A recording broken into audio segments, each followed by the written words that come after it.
Everyone is different in the way that their genetic makeup is. Metabolism is unique to every person. Some people are fast metabolizers. They're able to burn the calories that they have eaten. And there are many factors that take impact in that as well. So we put that in perspective for the patients. When they come in, we talk about how different genetics are making up with different metabolism systems. If this food was really suitable for you to eat or not, and what's the amount that is suitable for you as opposed to someone else. And that is possible to avoid those foods for a person like me who crave a lot for a certain type of food. Yes. That is possible. Yes. Yes, it is possible. It's in the brain, it's in the body. It's in the mind. It's in the mind. It's in the mind. It's in the mindset. We think that, the cravings are out there. Definitely, people have their cravings. But we, help the patients in a certain way that once these foods do come in front of them, they know the portion to eat. They know how much to take in. They know that this is going to impact my insulin. This is going to impact my blood sugar. This is going to impact my weight. Start experiencing the actual benefit within 2 weeks. That is pretty amazing.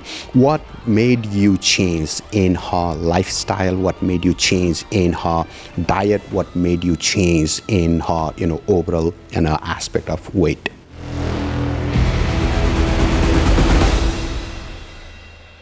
Hello and welcome to Nepal Talks Presents Keep Talking podcast, where I aim to present you successful entrepreneurs and influential personalities so you can get inspired on an everyday basis. Today I have an extreme pleasure to be in conversation with Fatima Iqbal. Dr. Fatima Iqbal, she has a practice here in Morrisville, North Carolina, and we're not only going to talk about the services that she provides to the community and the local, patients here. We're also going to talk about her personal journey. How did she land into the profession she is in today? And we're also going to talk about her successes and her struggles as well. So it's going to be a, great conversation. It's going to be a great story. Stay tuned.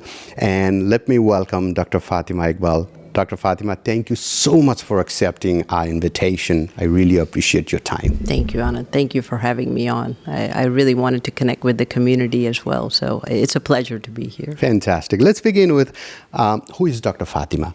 Who do you represent? Where do you come from? And what do you have in Morrisville, North Carolina? Yeah, absolutely. I've been a physician here in the Raleigh area for almost 7 years now.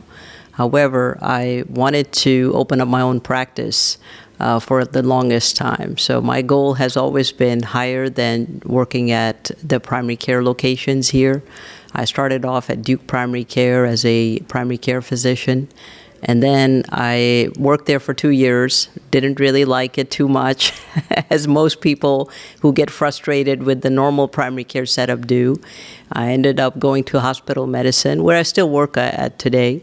But I do it more as a part-time basis, as I wanted to establish my own practice and help patients at a higher level. So here I am. Fantastic. I've started. You said you just started your practice. When did you start, and what is the name of the practice, and what services do you really offer? Yeah. So I just started last month. This is my first month going into it, and so far we've had some good success with people coming in. The name of our practice is Crabtree Health. It's off of Aviation Parkway in Morrisville. The goal of the practice when we started was to give people proper time for primary care, not just primary care, but this is more focused on weight management. I know there's a lot of people in my community, at least, that suffer from weight issues, and I've seen all sorts of patients in primary care and hospital medicine. And unfortunately, I don't think our medical system does them any justice. So for me, this was a very important goal, is to provide care that is at a higher level, that they can actually relate to, and we could solve some problems. So here we are. We're solving problems for our community members, for our women, our mothers that are suffering from stress, from increased weight, from hormonal issues that are preventing them from losing weight. So I feel like we are doing a service to our community by providing this service that is at a higher level than what primary care is providing. That is fantastic, very inspiring. A lot of doctors who is in internal medicine, primary care doctors, they don't go into any other professions, any other specialty after, they've worked so many years in primary care and internal medicine, but you jumped from that into weight loss, practice. Give us some transition around what made you jump from internal medicine, primary care to the weight loss, and what prompted you? What was the incident? What was the life factor that made you decide, go into weight loss management? Yeah, I mean, I was, as soon as I left primary care, my goal was to start my own practice. I was like, you know what? I really loved primary care as a resident. I was passionate about it. I was just really disappointed when I got into the field. It was 2 years of just building up on patients. And as soon as I hit my mark where they were going to give me at least 20 patients a day, the appointment times got a lot shorter. So it was literally like 9-10 minutes. And you couldn't wait to get out of the room so you can see the next patient. Goal is to get home. I'm a mother of 3, so that's also a priority for me. But at the overall aspect of things, once I got out of the primary care realm, I wanted to open up my own practice. But I wanted to do it in a different way. I didn't want to do just simple primary care where you are just dealing with diabetes, blood pressure, the usual issues that comes with primary care. The major number one problem in our community, in our society, in our country is obesity. So, I mean, that is such a wide topic that I can go on and on about. But all the problems that primary care deals with today, mostly 99% of it stems from weight gain, weight-related issues, from poor dieting, poor nutrition, poor understanding of how the weight is impacting their lives. And then also, whenever women would come in, their major concerns would be, I'm really stressed, I have anxiety issues, I have issues with losing weight, especially the belly fat that won't go away after having children. And so to me, that was a difficult thing to tackle for them in the 10-minute realm that we had in the office. So I really needed to think, about what to do different for these patients. And so I started off just creating a website. Mm-hmm. It started off as FatimaIqbalMD.com, a simple website where I put free information for patients. I did not charge anything, just got some subscribers here and there who wanted to listen and wanted to just read my articles. So I started off very simple, and then I thought about it. I said, well, people are liking my articles. Mm-hmm. They are understanding what I'm saying. They want free information. They want information that will help them. So why not expand further? So I started learning about the business aspect of medicine. And it still is actually an overwhelming challenge. However, I find that this is the most important part of things right now. I feel that, looking into the obesity medicine realm, today we have patients that are benefiting from our program.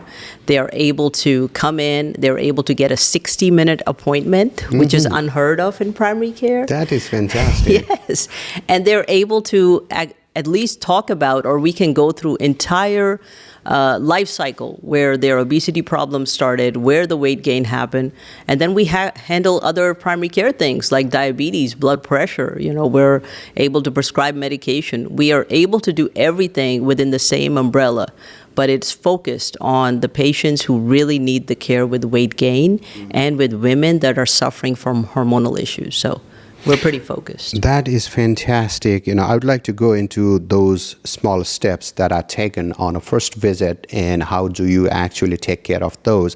But first, I'd also like to ask you something you've written on your Facebook, that it may not be just a diet, it may not be just a life, habits that you have that is contributing to the weight gain. It may be your hormones, right?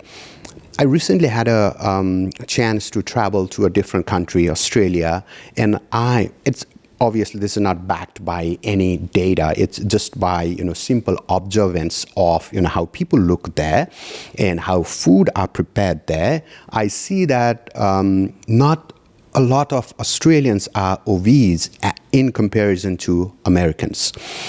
Do you see any factor in diet, how we are preparing our food here, that is contributing to weight gain? Yes, there are multiple factors. I mean, I have been reading a lot of literature about our American way of eating, our American diet, how we can make an impact, how we can change things here. But there are so many things that we can go into. Like, we are literally living in an obesogenic environment. If you just walk outside, even from this podcast studio, if you walk outside, you'll see every restaurant that is fast food related. When you go to your local coffee shops, they're laden with sugary beverages. They are marketed to the children. They're marketed to the adults. They're very appetizing. So it's hard to ignore this factor that our environment does not allow us to keep our weight off. I'm not sure about what the setup was in Australia, but here I know that at every step we have fast food. We have even like our patient population that does not have proper insurance. If you're on food stamps or Medicaid services, unfortunately, the type of food that you can purchase, the power is so limited. You cannot get healthy food on these food stamp options, and so that is leading to a epidemic of obesity in our society.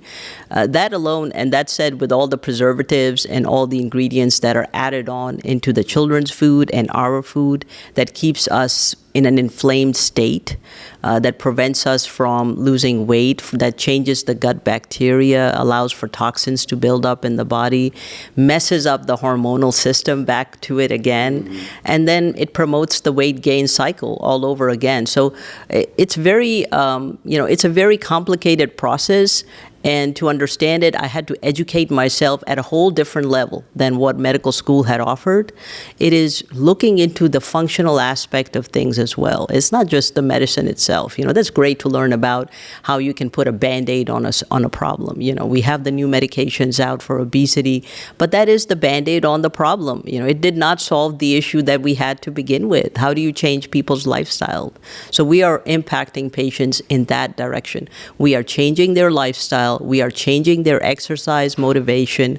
We are following up with them every month to make sure they are staying on path, on track. We are measuring them with their body fat analysis. We are making sure that we are targeting the right things and not the wrong things. We don't want them to lose muscle mass. We want them to lose the fat mass, which is important to us. So we are targeting the right things. We are doing it in a holistic and a medical fashion that is helping our patients lose weight. Just yesterday, the patient came in, and she was the first one who came in to me for weight loss. And she was so happy to see her success as the weight started coming off. So, it's making a real difference. How long did it take for her to experience the weight loss? Just 2 weeks. 2 weeks? Yes. That's amazing. It was shocking to me, too. Well, as contrary to the social media influencers these days, they keep on advertising, start your weight loss in a week and then experience it. I don't know if that is any scientific at all. But you, from the professional itself, learning about somebody came into your practice and then started their weight loss journey and start experiencing the actual benefit within 2 weeks, that is pretty amazing. What made you change in her lifestyle? What made you change in her diet? What made you change in her overall aspect of weight? Yeah, I mean, the motivation behind these without patients... obviously going into the private details, Right, Yeah. absolutely. When patients come into us, when they come into the office, they are there for a specific goal, and we want them to achieve that goal. So we target everything. We're targeting their mental health. We're targeting their nutritional health. We're looking at their vitamin deficiencies. We're looking at their hormonal deficiencies that are contributing towards the weight gain. And we're looking at any factor. We go all the way from their whole, food routine, basically. And so we start making changes that are culturally sensitive to them, because I do get a lot of patients that are from different parts of the world.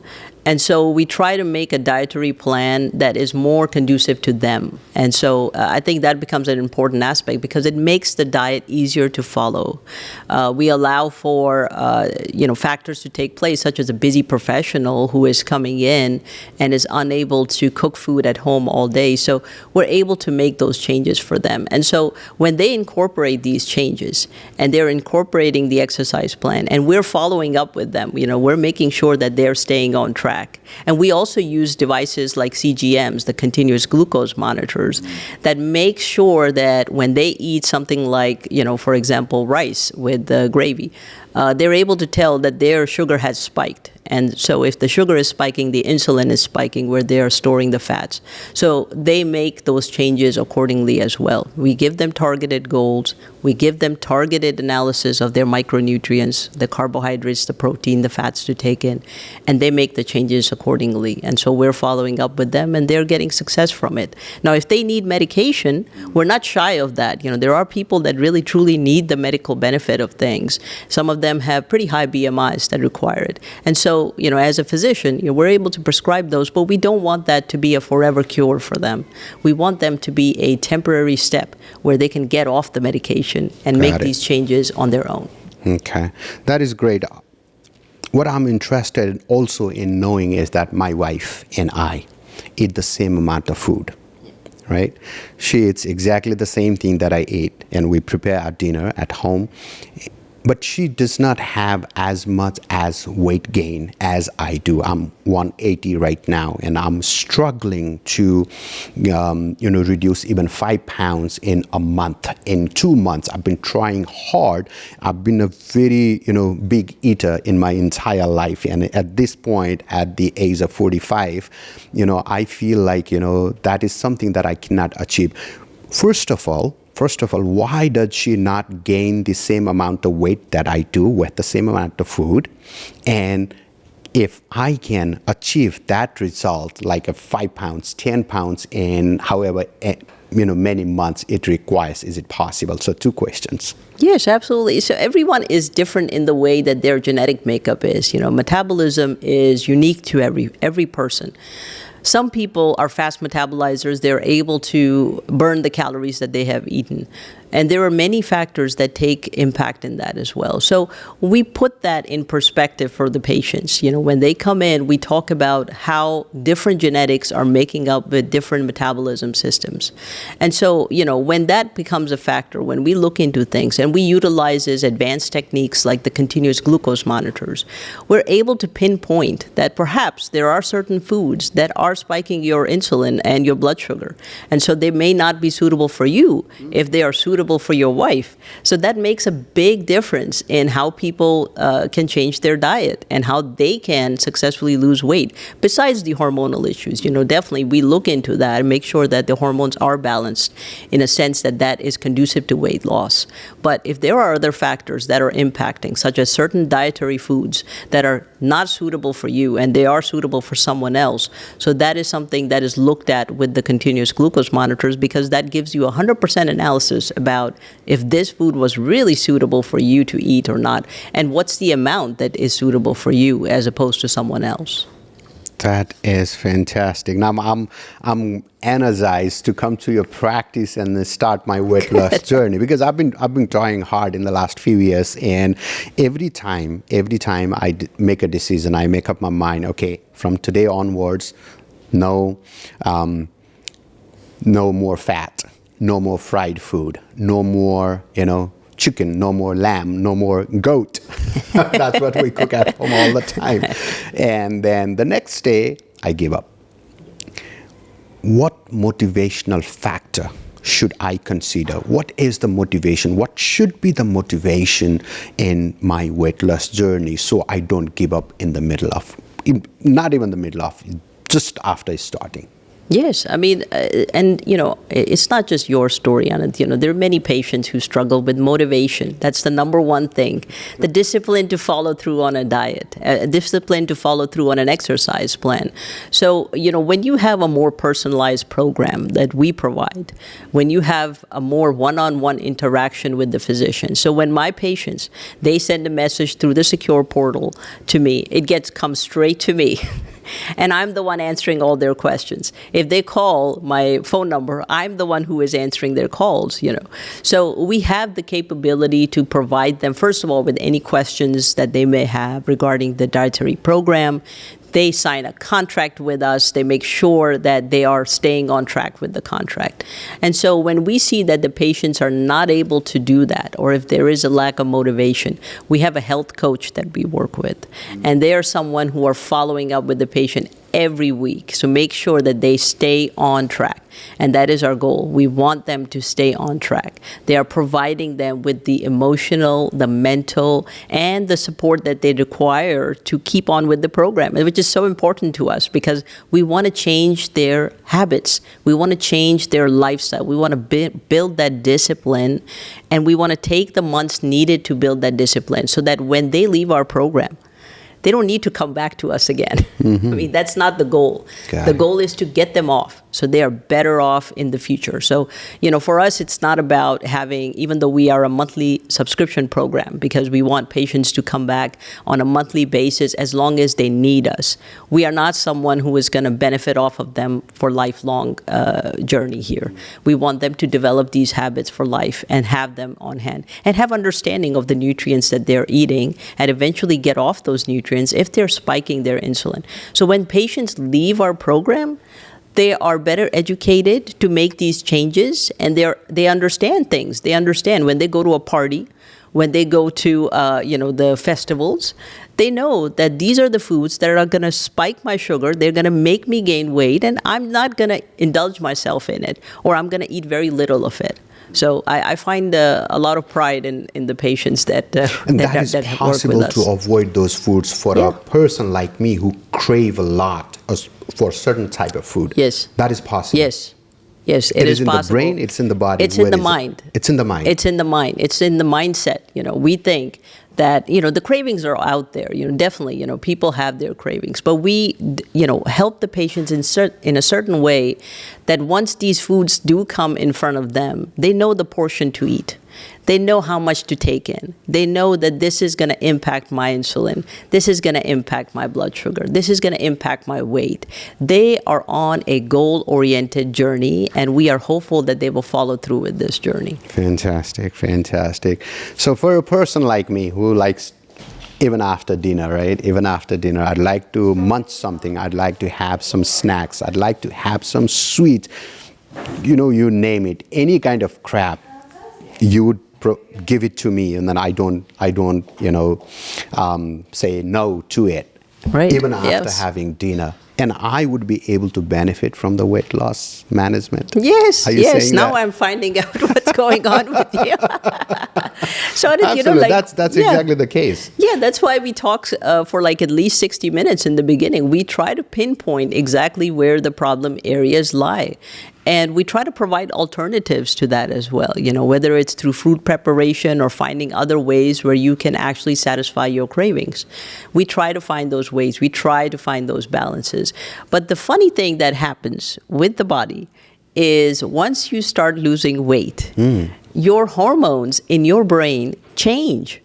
And it's a very amazing state of mind that you are in where you're not having those hunger pangs anymore. So that is a pinnacle of success for us. That is great. So once you lose 10 pounds, once you lose 20 pounds, once you lose 5 pounds, the hormone changes so you don't go back to those initial stages of your mindset any further.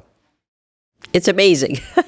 What is the GLP-1s? If you see those new medications that have come out, they are hormone mimickers, right? They are changing the way that you feel hunger.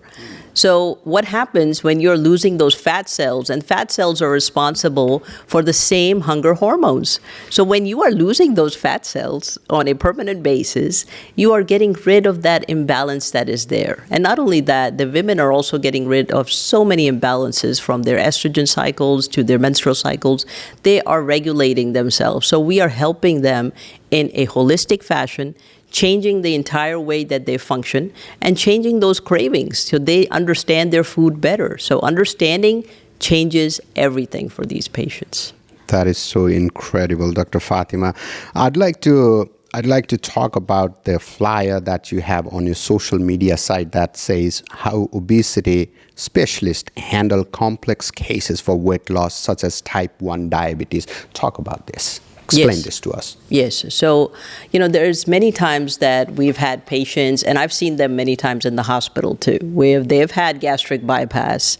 They're type 1 diabetics that may be on the obese side as well. And so they're pretty complex because they have the insulin requirement. Insulin in itself can lead to some related obesity as well.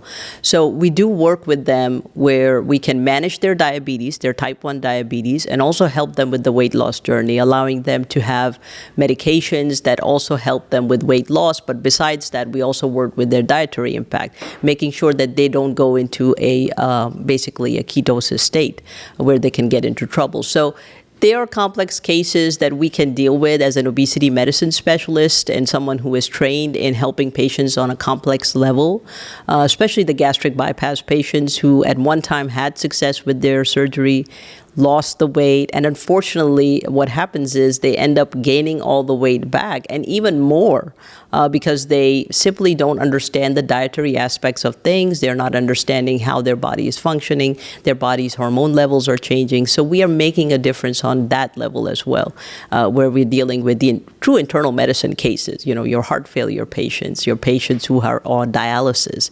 So all these patients, is something that I am well trained in, I would say. And, I still continue to keep my knowledge with the hospital medicine aspect as well so that we can provide a complete level of care for these patients. That reminds me of something. I talked with a person who is obviously overweight, and she had an idea in her brain. She was so frustrated, and she said, okay, I feel like going for a surgery and taking out all the fat from my body and get rid of it. Doesn't matter how do I look after the surgery, but I want to go for the surgery.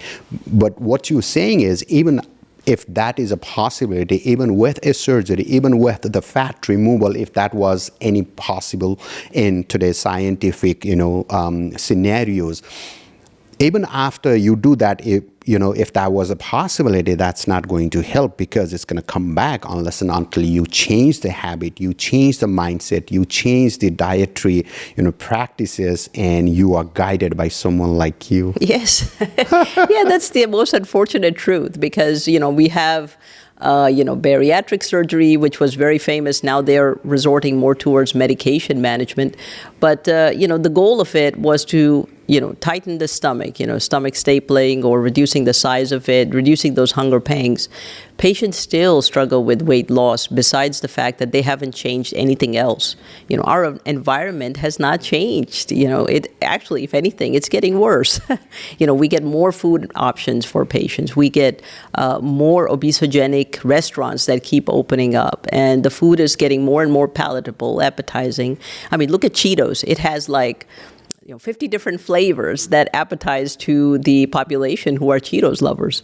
So, just the fact that we have this environment, it makes it difficult for people to make wise decisions. And we get it. We get it, that there is a difficulty here. When you go to your grocery aisle, there are so many options out there. What to choose, what to eat. Should we look in the back of the label? How to read the back of the label? Is this really appropriate amount of carbohydrates that I should be taking in? So we teach all these things. This is important for the population. And, we're doing the hospitals a favor, if you ask me, because, we're sending more healthier people, if needed, to their way in case of any true emergency. But the kind of people that come in the hospital, I mean, if only we had proper primary care and weight management for these people, I would say we'll get rid of at least 70% of the emergency room visits, really. This is so satisfying, Dr. Fatima, even to listen to it, even to talk about this from an expert like you. I'd like to go to your personal journey. Where do you come from? Where were you born? And how did you land in this profession? Because the way that you speak, you are so good at explaining things, very fluent. And, not that doctors don't speak well, but I have had very few acquaintances of being in a presence with a doctor like you who speak very nicely. Tell us about yourself. Where do you come from? Where did you study? And your life story. Yeah, absolutely. So I actually come from Pakistan. I was born in Lahore. We moved here when I was at a young age. And so the funny things is we moved to a place like Indianapolis, Indiana, where people get pretty surprised, like how would you move from a country like Pakistan to move to Indiana? But my dad had a family friend over there, so we ended up being there. I did most of my schooling in Indiana. I grew up in a small town.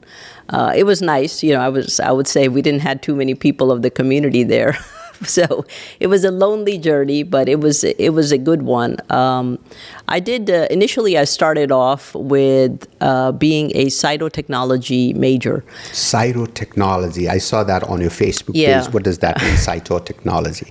So I was not sure if I wanted to go into medical school. So I said, you know what, I might do something different. Let's do cytotechnology. I was big. I actually did research work for HPV, the HPV vaccine Gardasil.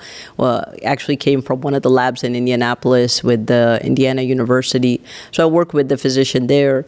And then I decided to look into the microscopic aspect of things. So I took to it as a field that will get me at least started into the medical world, I would say. So I did at least 2 years of my degree in cytotechnology. Then I worked in a local laboratory in Indiana. I used to screen pap smears. I used to do HPV DNA testing. I started going up to the local hospital and started doing just rapid analysis of fine needle aspiration from colonoscopies that were performed. And so that just triggered me. I said, well, now that I have my foot in, it'll be good to go all the way. One thing leading to another, right. And moving forward. Yeah, so I decided to go to medical school, and I chose internal medicine as opposed to pathology. So I got accepted to one of the nicer residencies in pathology because of my background in cytotechnology, nothing else. But just because I had that experience, people really wanted me to, apply into pathology. But I did not want to because I couldn't see patients in that respect. I couldn't provide a more holistic care. I liked talking to people. I like talking with my patients. I like making a difference at a different scale. So I decided to do internal medicine in that respect. I really wanted to do something more holistic. So that was in Ohio, where I did my residency at Jewish Hospital in Cincinnati, Ohio. And after that, my parents were living here in North Carolina, in Raleigh. And so my father got ill. And I said, you know what, I need to move closer to family. So that brought our journey here to the Raleigh area. And, Duke was accepting young residents out of I'm residency. sure they will accept a brilliant doctor like you. Absolutely. There's no chance they would reject. They were nice enough. And my program director he really wanted to hire me back in Cincinnati. He's a nice guy. He really wanted me to stay there with his practice. He has his own practice. I said, I will be moving closer to the family. And so we moved here with our family. And it's just been a good journey. I've stuck with the Duke system for a while now.